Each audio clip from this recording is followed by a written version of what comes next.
তৌহিদেরি মুর্শিদ আমার মুহাম্মাদের নাম বলো, মুহাম্মাদের নাম। আল্লাহর নাম জপলে বুঝতে পারি, আল্লাহরই কালাম বলো, মুহাম্মাদের নাম। সুবহানাল্লাহ পড়েন। এই সূরার একটা নাম হলো সূরাতুত তাওহীদ। কি নাম? সবাই বলেন সূরাতুত তাওহীদ। কি নাম? তাওহীদের সূরা। তাওহীদ মানে একত্ববাদ, oneness of God, oneness of creator. আমাদের স্রষ্টা যে একজন, সেটাকে আরবিতে বলে তাওহীদ। আমরা এক আল্লাহ কেন্দ্রিক সব কাজ করি। আমরা নামাজের সময় ডাকি কারে?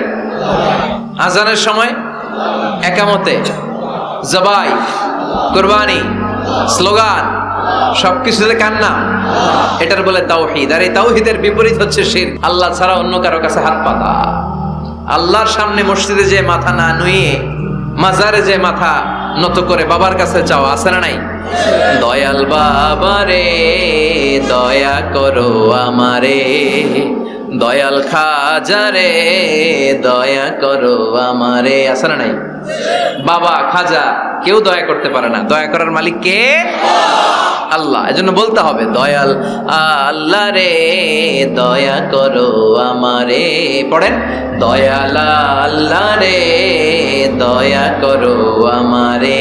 মৃত ব্যক্তির কাছে কিছু চাওয়া যায় না, খেয়াল করে শুনবেন।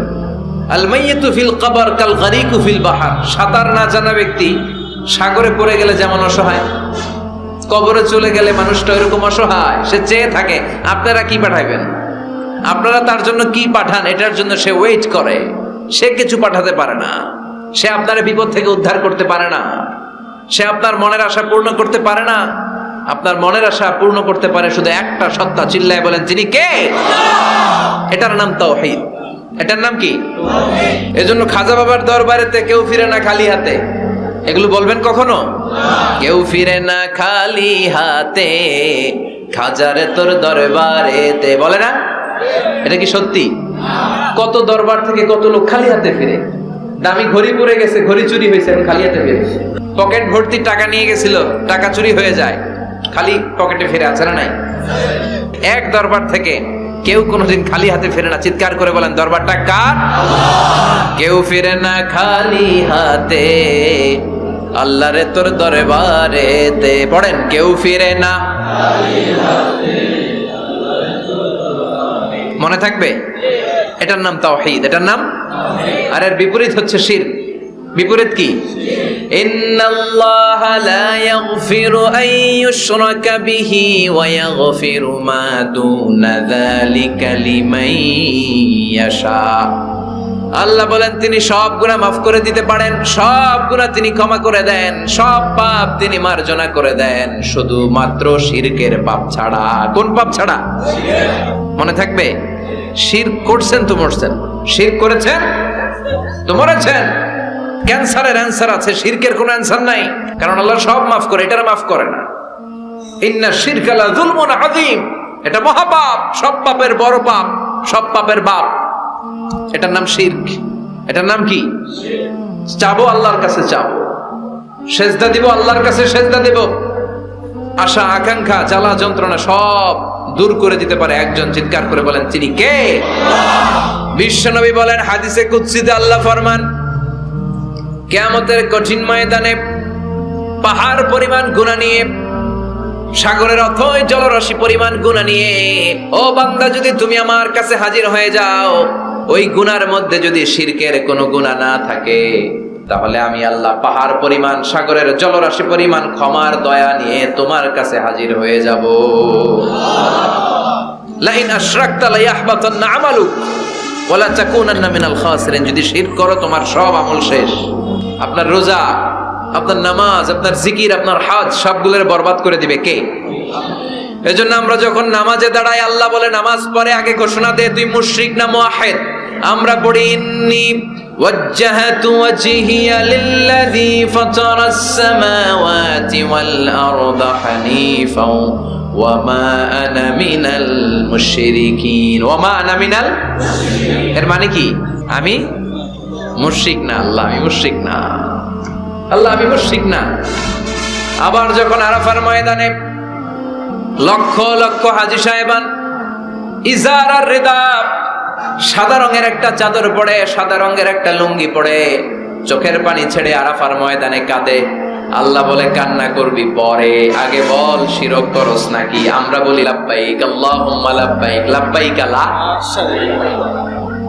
শারীকা লাক, আল্লাহ কোনো শিরক করি না, তোমার সাথে কাউরে অংশীদার স্থাপন করি না, তুমি সব রাজার বড় রাজা, মহারাজা, তোমার সাথে কোনো শরীক নাই, তোমার সমকক্ষ মহাবিশ্বে কেউ নাই। এটার নাম তাওহীদ। এটার নাম কি?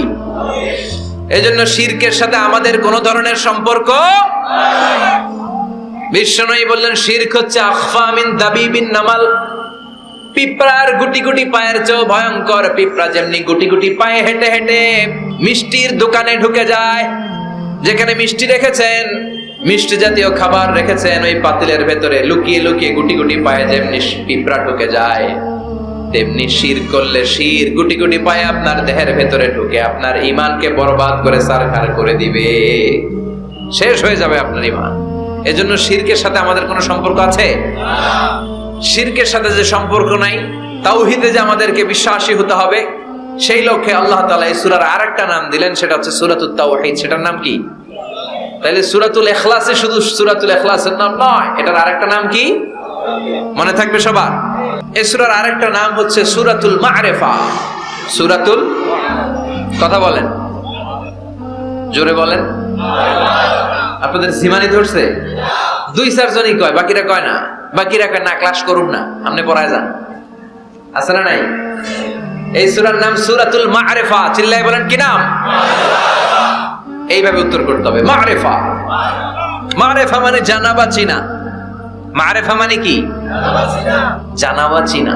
এই সূরা পড়লে আল্লাহরে জানা যায়, এই সূরা তেলাওয়াত করলে আল্লাহরে চিনা যায়। তাহলে যারা আল্লাহরে চিনে বেশি, আল্লাহরে জানে বেশি, আল্লাহরে মানে বেশি, তারাই মারেফতের লোক। কথা কন?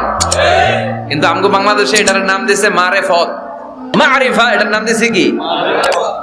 মারে, আসলে মাইরের পথ। ঠিক কি না?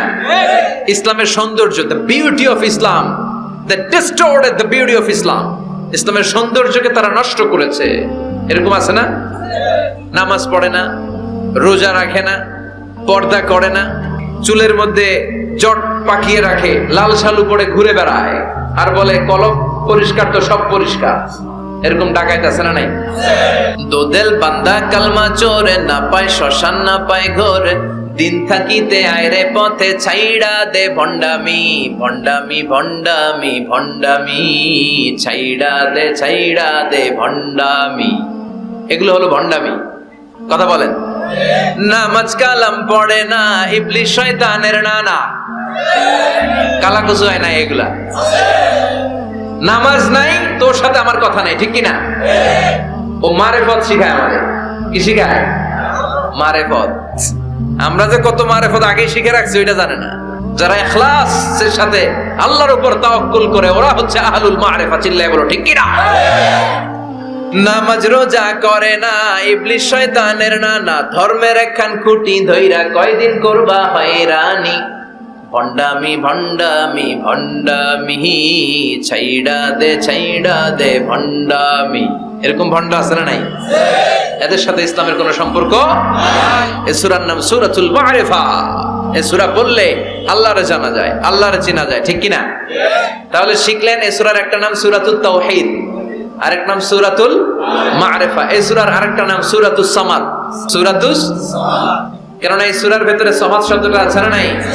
সামাদ কার নাম? কথা বলেন। আল্লাহর নাম। সামাদ মানে হচ্ছে অমুখাপেক্ষী, যিনি কারো কাছে চায় না, সবাই তার কাছে চায়। তিনি কে? তিনি আল্লাহ। এটার নাম সূরাতুস সামাদ। সামাদ মানে অমুখাপেক্ষী। সামাদের বিপরীত শব্দ হচ্ছে সানাম। সামাদের বিপরীত কি? সানাম মানে মূর্তি।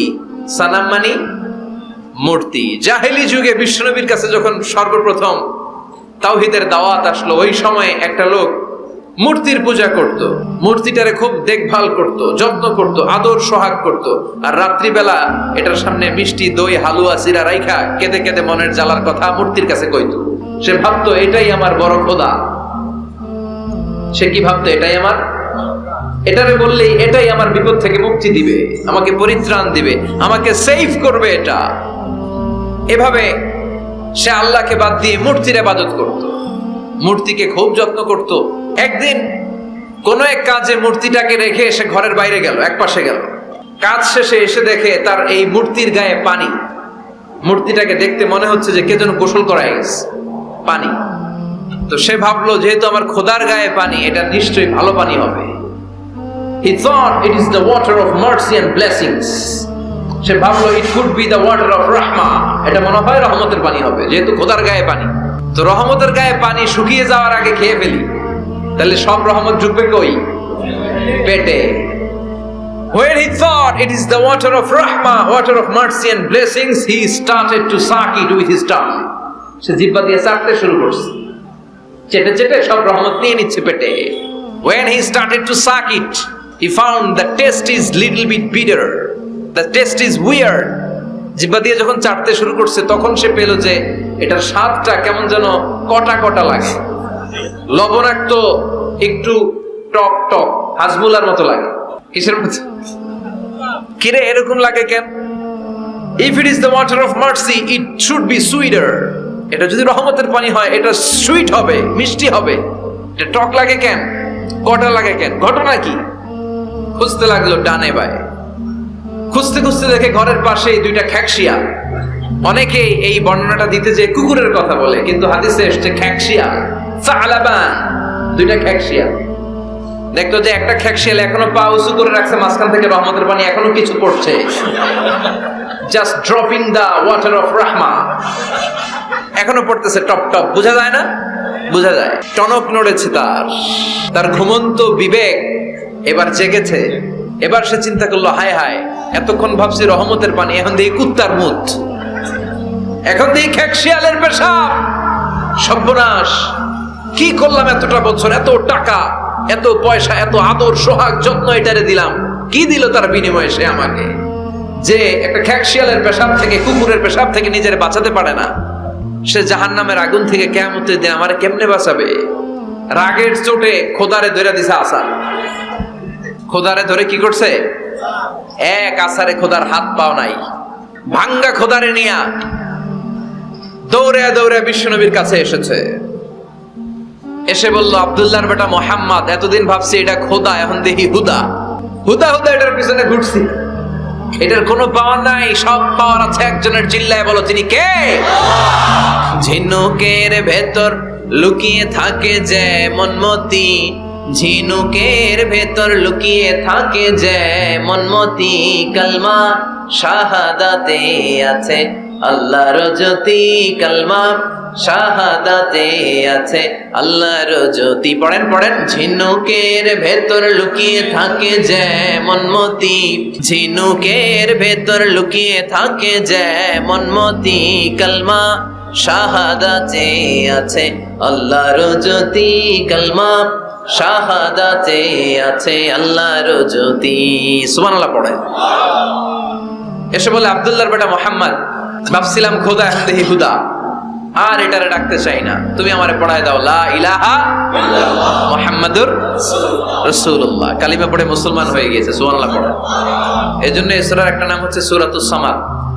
তাহলে পাইলাম সূরাতুত তাওহীদ, পাইলাম সূরাতুল মারিফা, পাইলাম সূরাতুস। সুবহানাল্লাহ পড়েন। এই সূরাটা বিশ্বনবী সাল্লাল্লাহু আলাইহি ওয়াসাল্লাম প্রতিদিন ফজরের নামাজের সুন্নত 2 রাকাত, ফজরের সালাতের সুন্নত 2 রাকাত পড়ি না আমরা, 2 রাকাতে বিশ্বনবী পড়তেন। মাগরিবের 2 রাকাত সুন্নতের মধ্যে এই সূরাটা পড়তেন। বেতেরের 3 রাকাতের শেষ রাকাতে বিশ্বনবী সূরাতুল ইখলাসটা পড়তেন। আবার তাওয়াফ করার পরে যারা হজ উমরা করছেন, তাওয়াফ করা লাগে না? কয়টা? 7টা। 7টা তাওয়াফে একটা তাওয়াফ হয়। 7টা রাউন্ড দিলে, টার্ন দিলে 7 টার্নস মেক এ তাওয়াফ। 7টা টার্ন দিবেন আপনি, তখন একটা তাওয়াফ হয়। এই ইবাদতটা শুধু মক্কাতুল মুকাররমাতে করা যায়, আর পৃথিবীর কোথাও করা যায়? তাওয়াফ। প্রতিদিন 120টা রহমত নাজিল হয় কাবা ঘরে। সিত্তুন আলী তাইফিন, 60টা তাওয়াফকারীদের জন্য। আর 40 আলিল মুসাল্লিন, 40টা যারা কাবা ঘরে নামাজ পড়ে তাদের জন্য। ওয়াল 20 লিন-নাযিরিনা ইলাল কাবা, বাকি 20টা যারা নামাজও পড়ে না, তাওয়াফও করে না, শুধু কাবার দিকে 2 চোখ মেলে তাকিয়ে থাকে। কাদের উপর? প্রতিনিয়ত 20টা রহমত নাজিল হতে থাকে। প্রতিদিন 120টা রহমত নাজিল হয় কাবাকে কেন্দ্র করে। সুবহানাল্লাহ বাড়িতে গিয়া চিৎকার করে আল্লাহু আকবার। এই 7 তাওয়াফ করার পরে 2 রাকাত নামাজ পড়া সুন্নাত, জানেন? জানা না থাকলে জেনে রাখেন, হজে যেদিন যাবেন কাজে লাগবে, উমরা করতে গেলেও লাগবে। 7 তাওয়াফ করে 2 রাকাত সালাত পড়তে হয়। এই 2 রাকাতের প্রথম রাকাতে বিশ্বনবী পড়তেন সূরাতুল কাফিরুন, কুল ইয়া আইয়ুহাল লা আ'বুদু মা, আর দ্বিতীয় রাকাতে পড়তেন সূরাতুল ইখলাস। সুবহানাল্লাহ পড়েন।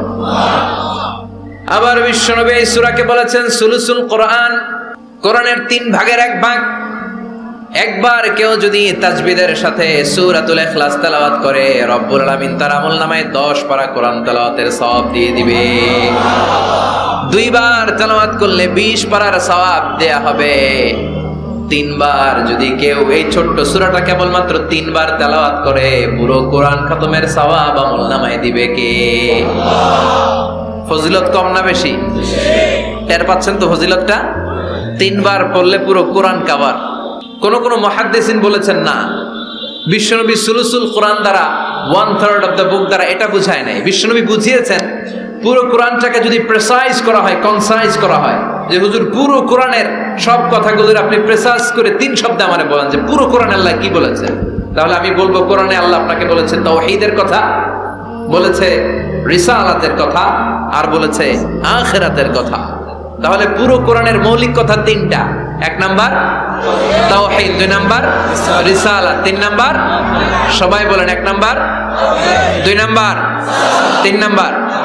যেহেতু এই সূরাটা তাওহীদ নিয়ে কথা বলে, যেহেতু এই সূরাটা তাওহীদের রূপরেখা অঙ্কন করেছে, সেহেতু কেউ যদি এই সূরাটা পড়ে কেমন যেন সে কোরআনের 3 ভাগের 1 ভাগ তেলাওয়াত করে ফেললো। কোন সুবহানাল্লাহ।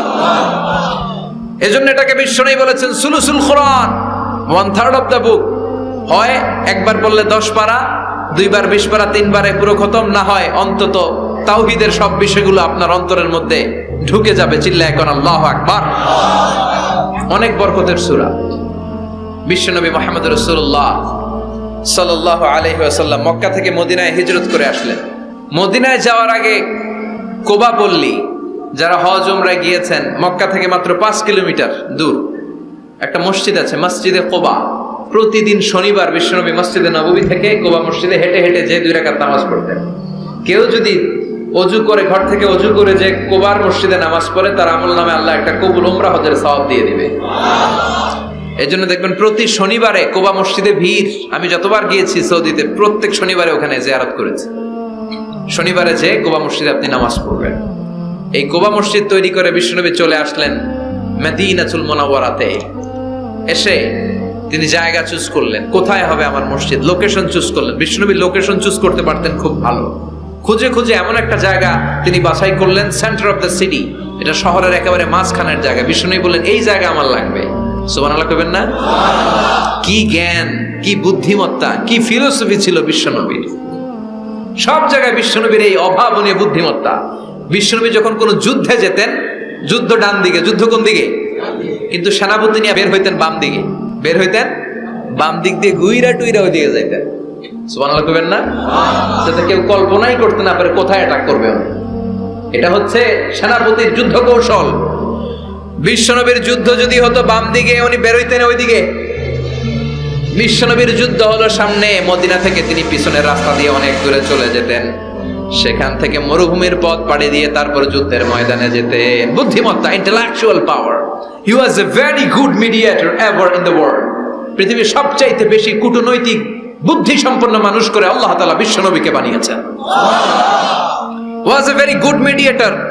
মধ্যস্থতা করতে পারতেন ভালো, সালিস করতে পারতেন ভালো। সালিস আমরা বাংলায় বলি সালিশ, আসলে শব্দটা সালিস, আসানি আসালিস। আমার আপনার মধ্যে ঝগড়া তো আমি এক, আপনি দুই, আরেকজন লাগবে কি? 3 নাম্বার আসালিস। এটাকে বলে সালিশ। সালিশই করতে পারতেন বিশ্বনবী। চমৎকার। স্বামী স্ত্রীতে ঝগড়া হইলে মিলাই দিতেন। কত ফাতেমা আর আলীর ঝগড়া মিলাই দিয়েছেন তার হিসাব নাই। সুবহানাল্লাহ কইবেন না? হি ওয়াজ এ ভেরি গুড মিডিয়েটর। ভালো মধ্যস্থতাকারী ছিলেন। স্ত্রীদের মধ্যেও ঝগড়া লাগতো, বিশ্বনবীর স্ত্রীদের মধ্যেও খুনসুটি হতো, ঝগড়া।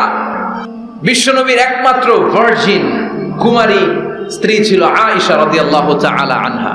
ওনার বাড়িতে বিশ্বনবীর আরেক স্ত্রী, খুব সম্ভবত হাফসা বা সফিয়া, কোন বর্ণনা এসেছে পায়েস, কোথাও এসেছে ঝোলওয়ালা তরকারি হাদিয়া নিয়ে আসছে, যে এটা আপনারা দিলাম। মা আয়েশা তরকারি দেখে রেগে গেলেন, আমার ঘরে তরকারি দিছো কেন? আমি রাঁধতে পারি না? আমি নিজ হাতে রান্না করে বিশ্বনবীরে খাওয়াবো। রেগে মেগে তরকারির ঝোল নিয়ে সফিয়ার হাফসার গালের মধ্যে মেখে দিয়েছে। হাফসা যে বিশ্বনবীর কাছে বলে, ইয়া রাসূলুল্লাহ, কুমারী বউ তো আদর করছেন বেশি, লাই দিয়া কই তুলছেন দেখেন। ও নবী, আমি পায়েস নিয়েছিলাম আর ঝোল করা তরকারি নিয়েছিলাম, ভেবেছিলাম আপনিও খাবেন, আয়েশাও খাবে। আয়েশাকে আমি কি রাঁধতে জানি না, নিয়ে আসলা কেন আমার ঘরে, দিলা কেন? আমি রাঁধতে জানি, নিয়ে যাও। শুধু আমার তরকারিটা প্রত্যাখ্যান করে নাই, তরকারির ঝোল আর পায়েস দিয়ে আমার গালের মধ্যে কসমেটিক্স বানায়া দিছে। এই যে গাল দেখেন, দলিল নিয়ে আসছি, দেখেন কি করছে। বিশ্বনবীর পদ্ধতি ছিল, বিচার কেউ দিলেই he never take any action, he never react anymore। কখনো উনি অ্যাকশনে যেতেন না, উনি দুই পক্ষের কথা শুনতেন। সুবহানাল্লাহ পড়েন। আর আমাদের বিচার করতে গেলে একজনের কথা শুনে আরেকজনরে বাস আছে না নাই? বললেন আয়েশারে ডাকো, আয়েশা এমন করেছো? করেছি। কেন করেছো? বলে, ইয়া রাসূলুল্লাহ, মাথাটা গরম ছিল, নিজেকে সামলাতে পারিনি গো নবী, সামলাতে পারিনি, আমি ভুল করেছি, আমি স্বীকার করলাম, মাফ করে দেন। বিশ্বনবী বললেন, এবার ঠিক আছে, দুজনের কথা আমি শুনেছি, এবার আমার জাজমেন্ট হচ্ছে কিসাস, মানে যেমন করেছো তেমন, গুতা মারলে গুতা, ঘুষি মারলে ঘুষি, আঘাত করলে আঘাত, ঠিক কিনা? হাফসাকে তুমি যেমনি ঝোল মাখিয়ে দিয়েছো, হাফসা তুমিও বাটি থেকে ঝোল নিয়ে আয়েশার গালে পলিশ করে দাও। হাফসাও সুযোগ পাইয়া ঝোল নিয়ে মাইখা দিছে। এবার দুইজনের গালে কসমেটিক্স।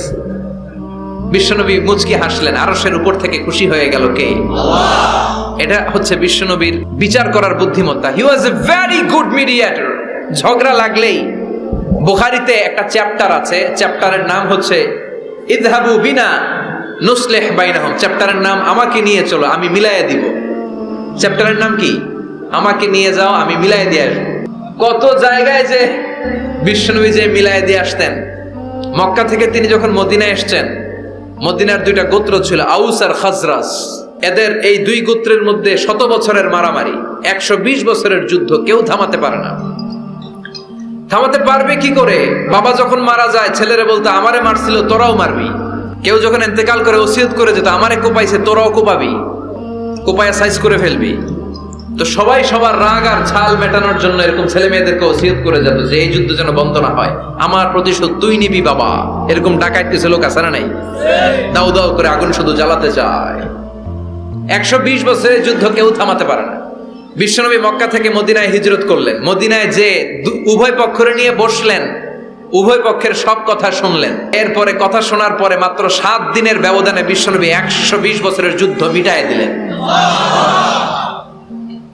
এতদিন পর্যন্ত নিয়ম ছিল, আউসের কেউ খাজরাজের কোনো মেয়ে বিয়ে করে না, খাজরাজের কোনো ছেলে আউস থেকে মেয়ে নেয় না। ওদের আনন্দ ওদের মতো, এদের আনন্দ এদের মতো। এই মিলিয়ে দেওয়ার পর থেকে আউস আর খাজরাজের মধ্যে বিয়ে করানোর ধুম পড়ে গেল। এরা কুরবানির গোশত নিয়ে আউসের এরা খাজরাজের বাড়িতে দিয়ে আসে, খাজরাজের এরা আবার উট জবাই করলে বড় রান দিয়ে আসে আউসের কাছে। সুবহানাল্লাহ পড়ে। বিশ্বনবী ছিলেন গুড মিডিয়েটর। তিনি মদিনায় লোকেশন খুঁজতেছেন, কোথায় হবে আমার মসজিদ নববী, যেটা হবে আমার ক্যান্টনমেন্ট, যেটা হবে আমার গণভবন, যেটা হবে আমার বাসভবন, যেখান থেকে আমি মিলিটারি সোলজার পাঠাবো অ্যাটাক করার জন্য, যেখানে হবে আমার জেলখানা, যেখানে হবে আল্লাহর কাছে সেজদা দেয়া, জিকির করার জায়গা। চিল্লা এখন ঠিক কিনা? এখন মসজিদগুলোরে আমরা মনে করছি শুধু ইবাদতের জায়গা। এই মসজিদ কেন্দ্রিক সব হতে হবে।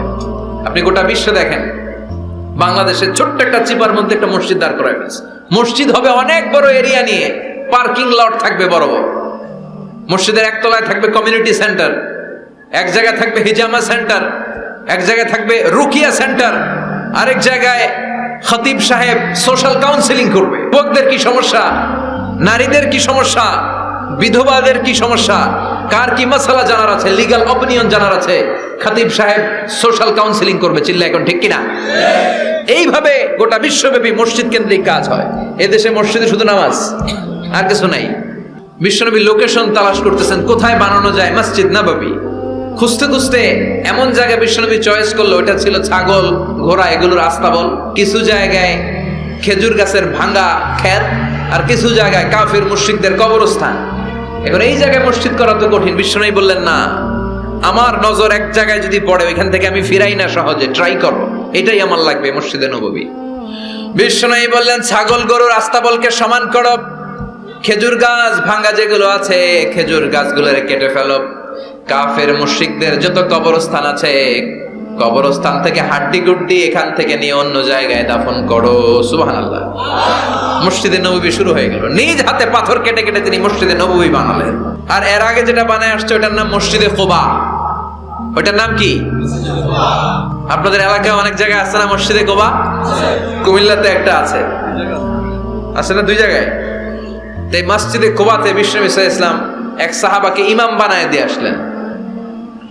উনি ইমামতি করে ওই মসজিদে, আর বিশ্বনবী ইমামতি করে মসজিদ নববীতে।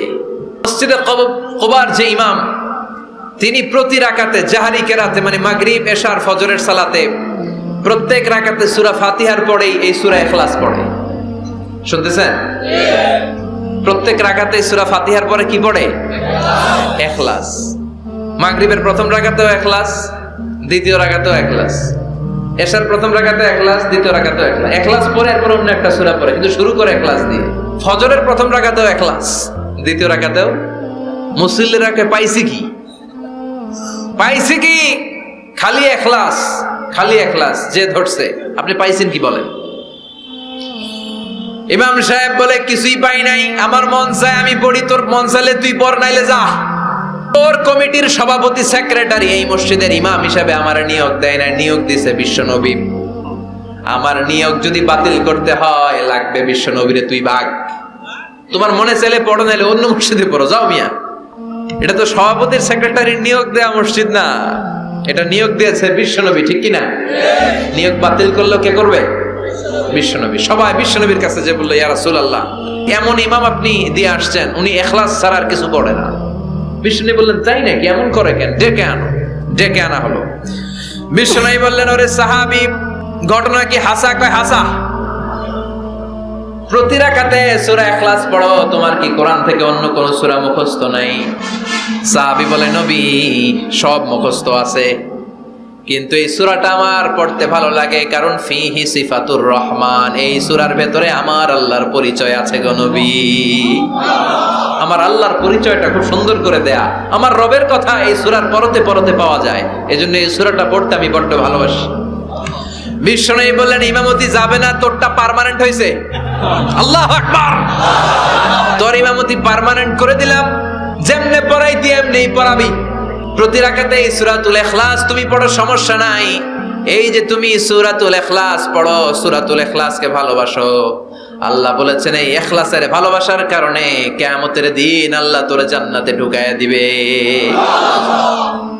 ইখলাসের ভালোবাসার কারণে আনতা মিন আহলিল জান্নাহ, তুমি জান্নাতে যাবা। হুব্বুকা ইয়াহা ইউদখিলুকাল জান্নাহ, এই সূরার ভালোবাসায় তোমার জান্নাতে ঢুকায়া দিবে। সুবহানাল্লাহ পড়েন। এজন্য সূরা বেশি বেশি পড়তে রাজি আছেন তো? বিশ্বনবী তাবুকের যুদ্ধে গেলেন। তাবুকের ময়দানে বিশাল যুদ্ধের ময়দান। বিশ্বনবী 30,000 সৈন্য নিয়ে গিয়েছেন, আর খ্রিস্টানদের সৈন্যদের সংখ্যা হচ্ছে প্রায় 40,000। কিন্তু বিশ্বনবী যুদ্ধে এসেছেন শুনে খ্রিস্টান বাদশা দৌড়, সৈন্যবাহিনী নিয়ে সব পালায় গেছে। যুদ্ধ ছাড়াই বিশ্বনবীর বিজয় দিছে কে? আল্লাহ। বিশ্বনবী তো মহা খুশি, আল্লাহর শুকরিয়া আদায় করলেন। যুদ্ধের ময়দানে বিশ্বনবী দাঁড়িয়ে আছেন, হঠাৎ দেখলেন সাইয়েদনা জিব্রাইল আকাশ থেকে জমিনে নেমে আসছে। জিব্রাইলকে আল্লাহ তাআলা 600 পাখা দিয়েছিলেন। সহিহ মুসলিমের বর্ণনা, রাআ রাসূলুল্লাহি জিবরিলা ওয়া লাহু 600 জানাহ। 600 পাখা। কয়শো? 600 পাখা মেলে সাইয়েদনা জিব্রাইল নেমে আসছেন। ওনার পাখার কারণে সূর্যের আলো পৃথিবীর মধ্যে পড়তে বাধা সৃষ্টি হচ্ছে। অন্ধকার দেখে বিশ্বনবী তাকিয়ে দেখে জিব্রাইল একা না, জিব্রাইলের সাথে হাজার হাজার ফেরেশতার বহর। বিশ্বনবী বললেন, কত ফেরেশতা এসেছে? কয় 1,40,000। সাইয়েদনা জিব্রাইল বললেন, ও নবী, আপনি যুদ্ধের ময়দানে আল্লাহর শুকরিয়া করেন, আর ওই মদিনাতে আপনার কলিজার টুকরা সাহাবী মুআবিয়া ইবনে মুআবিয়া আল মুজানি একটু আগে শেষ নিঃশ্বাস ত্যাগ করেছে গো নবী। বিশ্বনবী পড়লেন, ইন্না লিল্লাহি ওয়া ইন্না ইলাইহি রাজিউন। সাইয়েদনা জিবরাইল বলেন, নবী এইমাত্র মুআবিয়া ইবনে মুআবিয়া আল মুজানি দুনিয়া থেকে বিদায় নিয়েছে, আপনি কি তার রূহের মাগফিরাতের জন্য গায়েবানা জানাজা পড়বেন না? বিশ্বনবী বললেন, অবশ্যই পড়ব। সাহাবাদের মধ্যে ঘোষণা দিয়ে দিলেন, সবাই ওযু করে আসো।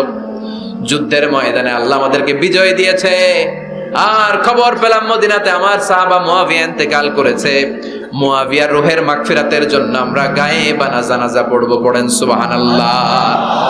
গায়েবানা জানাজা কি বুঝেন? লাশ থাকে না সামনে, লাশ নাই, 4 তাকবীর, এটা আপনি পড়তে পারেন, এটা আপনি পড়তে পারবেন। লাশ নাই কিন্তু তার জন্য দোয়ার জন্য পড়তে পারবেন। জানাজা মানে দোয়া, দোয়া লিল মাইয়িত। 4টা তাকবীর, আপনি অনেক দোয়া করছেন এই মরা লাশের জন্য, এটা তো অর্থ তো বুঝে না, এই জন্য জানাজার পরে আবার হাত তুলে দোয়া করা লাগে আমাদের, কারণ কি দোয়া করছে এটা বুঝি নাই। বুঝলে কিন্তু আর লাগতো না, ঠিক কিনা? বিশ্বনবী সাহাবাদের নিয়ে দাঁড়ালেন, লম্বা লম্বা কাতার হলো। সাহাবীদের কাতারের শেষে সাইয়েদনা জিবরাইল 1,40,000 ফেরেশতাদেরকে নিয়ে জানাজায় শরীক হলেন। বিশ্বনবী 4 তাকবীর দিয়ে জানাজা পড়লেন, আল্লাহু আকবার, আল্লাহু আকবার, আল্লাহু আকবার, আল্লাহু আকবার। 4টা তাকবীরের মধ্য দিয়ে জানাজা শেষ করলেন। বিশ্বনবী তাকিয়ে দেখে সাহাবাদের পেছনে 1,40,000 ফেরেশতা দাঁড়িয়ে জানাজায় শরীক হয়েছে। বিশ্বনবী বললেন, জিবরাইল, কোনদিন তো এত ফেরেশতা নিয়ে কারো জানাজায় শরীক হতে দেখি নাই। ঘটনা কি? কি এমন আমল ছিল আমার মুআবিয়ার, যে আমলের কারণে মুআবিয়ার নামটা আল্লাহর আরশে চলে গিয়েছে? 1,40,000 ফেরেশতার বহর নিয়ে তুমি জানাজায় শরীক হয়েছো, কি এমন গোপন আমল ছিল আমার মুআবিয়ার, আমারে বলো। সাইয়েদনা জিবরাইল বললেন, নবী, আপনার মুআবিয়া বিশেষ একটা আমল করত। বিশ্বনবী বললেন, কি সেটা? সাইয়েদনা জিবরাইল বলে, আপনার এই সাহাবী কাইমান আও কাঈদান, জালিসান আও মাশিয়ান, উঠতে বসতে চলতে ফিরতে সব সময় আপনার এই সাহাবী পড়তে থাকতো, কুল হুয়াল্লাহু আহাদ, আল্লাহুস সামাদ, লাম ইয়ালিদ ওয়া লাম ইউলাদ ওয়া লাম ইয়াকুল লাহু কুফুয়ান আহাদ। পড়েন সুবহানাল্লাহ। উঠতে বসতে চলতে ফিরতে সব সময় এই সাহাবীর একটা অভ্যাস ছিল, উনি কুল হুয়াল্লাহু আহাদের উপর আমল করত, বেশি বেশি সূরাতুল ইখলাস পড়তো। পড়তে রাজি আছেন? আজ থেকে বেশি বেশি সূরাতুল ইখলাসের উপর আমল বাড়ানোর দরকার আছে না নাই? বিশ্বনবী প্রতিদিন সকালবেলা, সন্ধ্যাবেলা, ওয়া ইনদামা ইয়াযহাব ইলা ফিরাশি, আর রাতে যখন বেডে ঘুমাতে যেতেন, হাত দুইটা এরকম করতেন, করে তিনি সূরাতুল ইখলাস পড়তেন, সূরাতুল ফালাক পড়তেন, সূরাতুন নাস পড়তেন। এই 3টা সূরা পড়তেন। এই 3টা সূরাকে একসাথে বলে 3 কুল। কি বলে?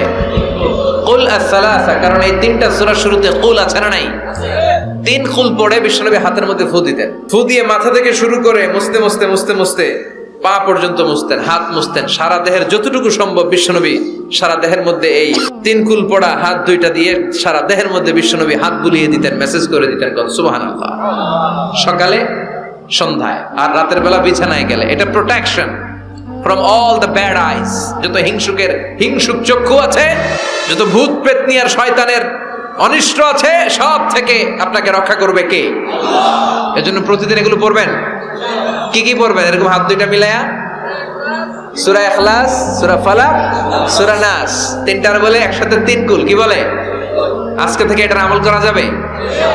মা আয়েশা যখন অসুস্থ হতেন, বিশ্বনবীর কাছে যে বললেই বিশ্বনবী বলতেন, আয়েশা, হাত দুইটার একসাথে করো, সূরা ফালাক পড়ো, ইখলাস পড়ো, নাস পড়ো, গুদাও, আর সারা দেহে মেসেজ করো। সুবহানাল্লাহ পড়েন। বিশ্বনবী একবার সেজদায় আছেন। কিসে আছেন? চিল্লা এখন। সেজদা অবস্থায় লাদাগাতহু আকরাব, একটা বিচ্ছু পোকা এসে বিশ্বনবীর হাতের মধ্যে কামড় দিয়েছে। বিচ্ছু কামড় দিলে খুব আরাম লাগে না? হ্যাঁ, বিষাক্ত, পয়জনাস, ভেনামাস। বিশ্বনবী ব্যথা পাচ্ছেন, প্রচন্ড ব্যথায় বিশ্বনবী অস্থির। বিশ্বনবী বললেন, লাআনাতুল্লাহি আলাল আকরাব, এই বিচ্ছুর উপর আল্লাহর লানত। এটা মুসল্লিও চিনে না, নবীও চিনে না, কোন জায়গায় কামড় দিতে হবে এটাও জানে না, কিন্তু কামড় দিয়েছে, ব্যথায় কাতরাচ্ছে। বিশ্বনবী বললেন, লবণের পানি গরম দাও, আঙ্গুলের উপরে ঢালো। লবণের পানি গরম দিয়ে আঙ্গুলের উপরে ঢালতে শুরু করে দিল। বিশ্বনবী পড়তে আরম্ভ করলো, কুল হুয়াল্লাহু আহাদ, আল্লাহুস সামাদ, লাম ইয়ালিদ ওয়া লাম ইউলাদ ওয়ালাম ইয়াকুল লাহু কুফুয়ান আহাদ। পড়েন সুবহানাল্লাহ। এজন্য ব্যথা পেলে, সাপে কামড়ালে, বিচ্ছু কামড়ালে, বল্লা কামড়ালে, মধুপোকা কামড়ালে কি করবেন? সূরা ইখলাস, সূরা ফালাক, সূরা নাস। আবার বলেন সূরা ইখলাস, সূরা ফালাক, সূরা পড়ে ফু দিবেন। আর রাত্রিবেলা, সকালবেলা ঘুমোতে যাওয়ার আগে হাতের মধ্যে ফুল দিয়ে সারা দেহে মেসেজ। মনে থাকবে না? মাহফিল শেষ, ওয়াজও শেষ, মনে থাকবে তো? আল্লাহ বললেন কুল হুয়াল্লাহু আহাদ। নবী আপনি বলেন আল্লাহ একজন, এক এবং অদ্বিতীয়। আমাদের আল্লাহ কয়জন? একজন হতে আমাদের জন্য লাভ না লস? কেমনে লাভ? তিনজন চারজন হইলে কইতাম আমগো আল্লাহ 60 জন। হ্যাঁ, তিনজন হইলে তিন রকম বলতো, একজনের খুশি করে পারি না। তিনজন হইলে ঝামেলা আছে না নাই? আল্লাহ যদি দুইজন হতো কি হতো? একজন বলতো এতদিন তুমি তোমার মন মতো মহাবিশ্বের সব কিছু পরিচালনা করেছো, আজকে থেকে আমি আমার মন মতো করবো। ঝামেলা আছে না নাই? এতদিন দুনিয়ার মানুষগুলো পায়ে ভর দিয়ে হাঁটতো, হাত দিয়ে খেত, এখন থেকে যতগুলা মানুষ আসবে সব হাতে চলবে আর পা দিয়ে খাবে। আছে না নাই? এতদিন যাবত মেয়েরা গর্ভধারণ করতো তোমার নিয়মে, ছেলেরা কামাই করতো, এখন থেকে পুরুষরা গর্ভধারণ করবে, মেয়েরা কামাই করবে। আছে না নাই? এতদিন তুমি পূর্ব দিক থেকে সূর্য উঠিয়েছো, পশ্চিম দিকে অস্ত দিয়েছো, কালকে থেকে আমার নিয়মে পশ্চিম দিক থেকে সূর্য উঠাবো আমি, পূর্ব দিকে অস্ত যাবে। কিলাকিলি আছে না নাই? দুইজনের মধ্যে যদি সংলাপ সমঝোতা না হইতো, মারামারি আছে না? এজন্য আল্লাহ বলেন লাউ কানা ফীহিমা আলিহাতুন ইল্লাল্লাহু লাফাসাদাতা। মহাবিশ্বে আল্লাহ একজন না হয়ে যদি একাধিক হতো, মহাবিশ্বটা মুহূর্তের মধ্যে ধ্বংস হয়ে যেত। ঠিক কি না? এজন্য আল্লাহ একজন হতে আমাদের লাভ হয়েছে। তিনজন হইলে তিন রকম কথা কইতো। ঠিক কি না? একজন বলতো আমারে বেশি ডাকস না কেন, ওরে ডাকস কেন? একজন বলতো ওরে ডাকস, আমারে ডাকস না কেন? ওর জিকির করলি, আমার নামের জিকির করলি না কেন? ওরে খুশি করতে চাস, আমারে করস না কেন? ভেজাল হইতো না? এখন একজন, মারলেও আসি, কাটলেও আসি, বাঁচলেও আসি, একজন। সুবহানাল্লাহ পড়ে। এটা সহজ হয়ে গেছে। এজন্য আল্লাহ বললেন কুল হুয়াল্লাহু। সবাই বলেন কুল হুয়াল্লাহু আহাদ, মানে এক বা একক। আল্লাহর কোনো শরীক নাই, তার কোনো সাথী নাই, তার কোনো বন্ধু নাই, তার কোনো বাবা নাই, তার কোনো পিতা নাই। তিনি হলেন আহাদ। আহাদ হচ্ছে আল্লাহর চমৎকার একটা নাম। সাইয়েদনা বেলাল রাদিয়াল্লাহু তাআলা আনহুকে ঈমান আনার জন্য অত্যাচার শুরু করা হলো। এমন কোন মাইর নাই তারা দেয়া হয় না, পিটিয়ে পিটিয়ে রক্তাক্ত করে জমিনে ফেলে রাখা হতো, পিটিয়ে গোশত হাড্ডি থেতলে ফেলা হতো। প্রচন্ড মরুভূমির গরম বালুর মধ্যে ওনাকে শুইয়ে রেখে পেটের উপরে পাথর চাপা দেয়া হতো। বলতো এবার জিকির কর লা ইলাহা ইল্লাল্লাহ। বেলাল আর জিকির করতে পারে না, লা ইলাহা ইল্লাল্লাহ শ্বাস বের হয় না, শ্বাস যেটা ঢুকায় বের করতে পারে না, শ্বাস নিতে পারে না, লা ইলাহার আওয়াজ আর মুখ দিয়ে বের হয় না। এবার বেলাল ছোট্ট করে আল্লাহর ডাকে পড়ে আহাদ। কি পড়ে? আরো জোরে পড়েন। এজন্য আল্লাহ বললেন কুল হুয়াল্লাহু আহাদ। তিনি এমন আল্লাহ, তিনি হলেন আহাদ। আহাদ ছিল বেলালের জিকির। ঠিক কি না? এখন আজান আছে কিন্তু বেলালের রুহু নাই, মানুষ আছে কিন্তু সেই ঈমান নাই। চিল্লা এখন ঠিক কি না? আজ সেই কোরআন আছে, হাদিস আছে, সেই ঈমান আরে মানুষ নে, সেই আলী হায়দারে উসমান নে। আজানের ধ্বনি আছে আগের মতোই,